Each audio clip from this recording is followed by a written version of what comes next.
Welcome back, everybody, to another episode of Explain This. I'm with the star of the show, Robin Riddle. Robin, what's going on? Not much. How are you? I'm ready for today's show. Awesome. Let's do it. I'm ready. I've heard a little bit about this, Okay. but like with most things we talk about, not a lot. We're talking about EBV, Epstein-Barr Virus. Yes. Tell me about that. Okay. So EBV, Epstein-Barr Virus, it's in the herpes family of viruses. It is the virus that's most commonly known for causing mono.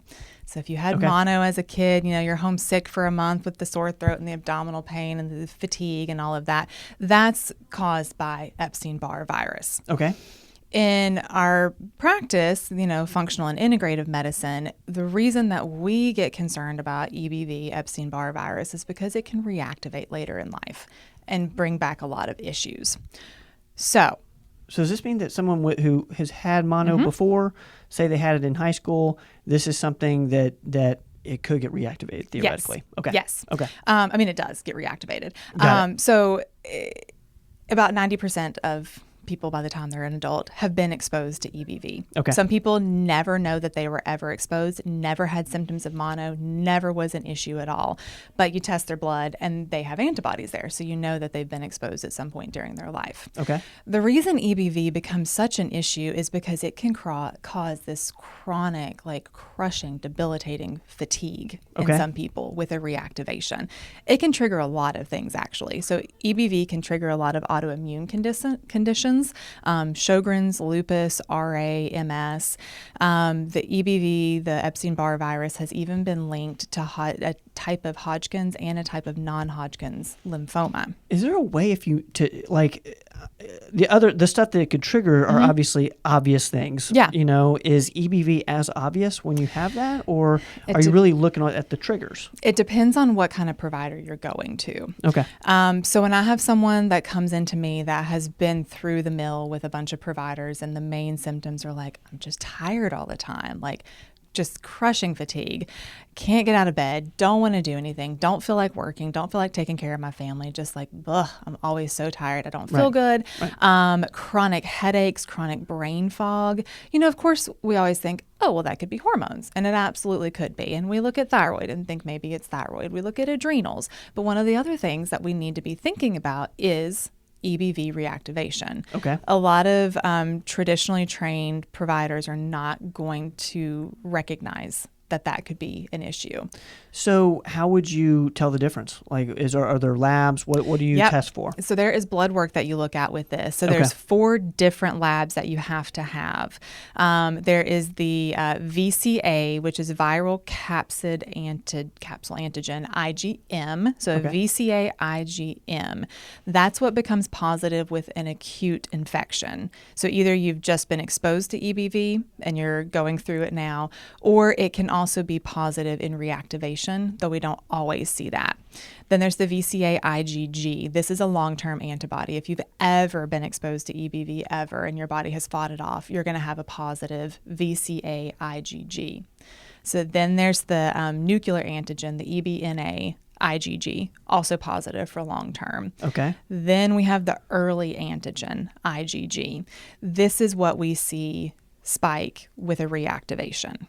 Interesting. Those are very specialized tests. Very specialized. Okay. It's an easy test to get if somebody will order it for you. It's a simple blood draw we do here in the office or send you with a lab order to get it done. It's not a complicated one to get done, but it's very specific. You have to know what you're looking for. Is that a panel and it shows all the labs you just mentioned? Yeah, you can either order them individually or some labs have it as an EBV panel. Got it. But if you're doing that panel, you have to make sure that they've put all 4 of those onto that panel so we can really truly see what's going on. So, okay, someone comes in, they get this lab panel done, cues you to say, hey, you've got EBV reactivation. Yeah. What do you do then? What happens? So these seems terrible. It is. It's not fun. These are the people, first of all, that I get a thank you just for finding. Right. I literally talked to one yesterday and she was like, I don't care how hard it's going to be to fix. I'm just glad I know what it is now. Right. Because a lot of times these are people that have been through a lot of people. They just keep being told everything's normal. Everything's normal. I don't know what's wrong with you. Get more sleep. I don't know. So we find this, and It's great to know what's going on, but it can be a harder one to get under control because it requires a lot from the patient. Lots of lifestyle changes, vitamins, supplements, staying healthy is what it is. So this reactivates typically in times of extreme stress or illness. So interestingly enough, they're even doing some studies now hypothesizing that COVID long hauler is actually in a lot of patients an EBV reactivation. Really? Yeah, because that extreme illness, getting that sick with COVID, if 90% of adults have had EBV at some point, they could very easily reactivate, and symptoms overlap. Yeah, the symptoms sound almost identical, in ways. So there's been a couple small studies that they've done. I hope they go further with it, but they are finding these reactivation numbers in long haul patients. Wow. So immune system compromise spikes it. So getting it back under control is all about controlling the immune system. Okay. Occasionally, I've seen prescriptive medications work, being like Valtrex or something like that, because it's in the herpes family. I have seen something like that work occasionally. That was usually when we caught the reactivation as soon as it happened and got it right back under control. I've had plenty of circumstances where that hasn't worked. It just hasn't. Then our whole focus is on boost the immune system. Everything we can do to strengthen the immune system, antiviral herbs and supplements. So like olive leaf oil, immunokinoko, which is a mushroom derivative, monolaurin, which is a coconut derivative. High dose IV vitamin C is beneficial. Taking higher doses of vitamin C orally, your vitamin D, like there's a long list of supplements that we kind of start at the top and slowly add things in. Lifestyle changes. So you have to, improve your sleep habits. You need to exercise. Diet's critical. Detoxing the body. So we focus on antioxidants. We focus on getting really into a whole foods diet, eating really healthy, non-processed, all organic. So like I said, it's a lot. It's a lot. Yeah. It's a lot. It's a lot on the patient. It's not, here's your pill that's going to fix it. Right. But it gives you a diagnosis and a level of control. You can take your health into your own hands at that point, and you can know, like, if I do these things, I'm going to feel better.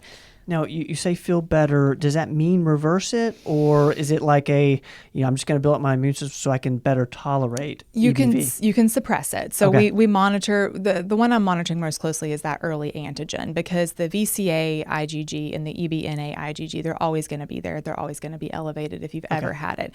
The early antigen IgG is what I monitor to make sure that that's coming down and we're getting better control on it. Okay. This is a virus. You will always have antibodies. They're always going to be present. It's always going to show that you've had it at some point. Our focus is suppressing the reactivation so that it just lays dormant in the body again.